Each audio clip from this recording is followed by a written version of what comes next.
Before we dive in, I want to make something clear. I'm not an expert in materials science or engineering. Everything I'm sharing here comes from my own research, the kind of reading and digging that anyone can do online. I wanted to understand what makes two fascinating materials, graphene and carbon fiber, so special, and why they're often mentioned together when people talk about the future of high-performance materials. The more I read, the more interesting the comparison became. Both are carbon-based, both incredibly strong and lightweight, yet each one shines in very different ways. Graphene and carbon fiber are like cousins, so to speak. Both are made of carbon, but arranged in completely different structures. Graphene is a single layer of carbon atoms arranged in a honeycomb pattern, while carbon fiber is made from tightly packed strands of carbon that are woven together and set in resin. These differences give them unique properties that make them valuable for everything from airplanes and cars to batteries, sports gear, and electronics. But picking between them isn't a straightforward process.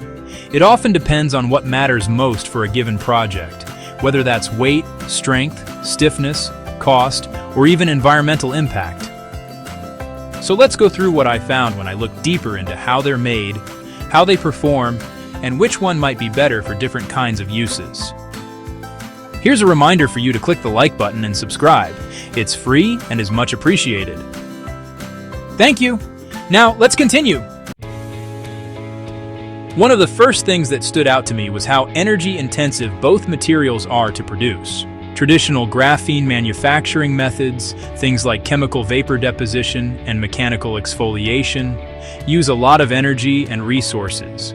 But newer innovations are changing that. For example, scientists have developed a process called flash Joule heating, which can turn waste materials like plastics or municipal solid waste into usable graphene. This not only reduces greenhouse gas emissions by up to 84%, but also supports a more circular economy by giving waste a second life. But still, graphene isn't entirely problem-free. Like many nanomaterials, if it's not managed properly, it can have toxic effects on living organisms. That means researchers are being very cautious about how it's handled, used, and disposed of, especially as production scales up. Carbon fiber has its own environmental challenges. It's typically made from polyacrylonitrile, or PAN, a synthetic polymer that's expensive and requires high temperatures to convert into carbon strands. Most of the emissions from carbon fiber production come from this carbonization process. However, companies are now exploring ways to make it greener. This includes bio-based precursors and using graphene-enhanced methods that cut down energy use and improve efficiency. When I started reading about graphene's properties, it almost sounded too good to be true. It's incredibly light, just one atom thick, yet up to 200 times stronger than steel. It's also an amazing conductor of both electricity and heat, which makes it perfect for electronics, energy storage, and even flexible devices. Graphene doesn't just add strength, it also adds functionality. Materials infused with graphene can resist UV light, repel water, and even last longer in harsh conditions. It's already being used to enhance batteries and supercapacitors, extend the life of coatings, and improve water filtration systems. In short, graphene is what engineers call a multifunctional material. It doesn't just do one thing well, it improves almost everything it touches. Even with all of graphene's incredible traits, carbon fiber remains the go-to choice for most real-world structural applications. Why? Because in bulk, stiffness matters more than atomic-level strength.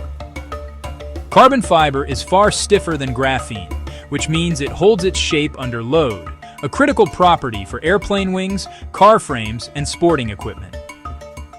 Another big factor is its practicality. Carbon fiber has been around for many decades, so the supply chain, production methods, and repair processes are well established. Engineers know how to design with it, manufacturers know how to shape it, and consumers can even buy it for their own projects. Compared to graphene, which is still relatively new and expensive to produce in large sheets, carbon fiber is much easier to scale and work with. And while carbon fiber is still costly compared to metals like steel, prices are coming down as companies find more efficient ways to make it. Some industry experts believe it could eventually cost only about $5 per pound, which would open the door to even more widespread use. When it comes to pure numbers, graphene is in a league of its own. It can reach tensile strengths of up to 130,000 megapascals, while most carbon fibers fall between 3,500 and 6,000 megapascals. Steel, by comparison, typically ranges from 400 to 2,000 megapascals. But there's a catch. Graphene's incredible strength mostly exists at the microscopic level. Scaling that strength into large, usable materials is still one of the biggest challenges researchers face. In terms of weight, graphene is so light that it's almost negligible. A single sheet weighs less than a milligram per square meter. Whereas carbon fiber is heavier, with a density of around 1.6 grams per cubic centimeter, but still much lighter than steel. That's why it's so popular in industries where cutting weight means saving fuel, like aerospace and automotive design. On the cost side, carbon fiber currently averages about $15 per pound, while graphene's price varies widely depending on its form and purity. Bulk graphene made from waste materials is becoming cheaper, but pristine monolayer graphene, the pure, perfect form, still costs much more. So, which one is better? That's the question I kept coming back to, and the truth is, it actually depends. If you're looking for a material that's ultra-light, super strong and conductive for small-scale applications like batteries or sensors, graphene is currently unbeatable. But if you need something rigid, scalable, and ready for large structural projects, carbon fiber is the better choice. Interestingly, the future may belong to a combination of both. Graphene-enhanced carbon fiber composites are already being developed, and they're showing incredible promise. It's much stronger, lighter, and more durable than either material alone. They could also make manufacturing more sustainable by using waste-based graphene to strengthen carbon fiber structures. After going through all this research, I came away with a new appreciation for both materials. Graphene represents what's possible when science operates at the atomic level. It's a glimpse of the future of materials. However, carbon fiber is the proven performer, strong, stiff, and already changing industries today. As greener production methods evolve, we might see both materials used together more often. It's used in aircraft, electric vehicles, renewable energy systems, and countless other technologies. For now, each plays its own vital role. Graphene pushes boundaries, while carbon fiber keeps the world moving forward. Before you go, why not check out some of my other videos? Don't forget to click the like button and subscribe.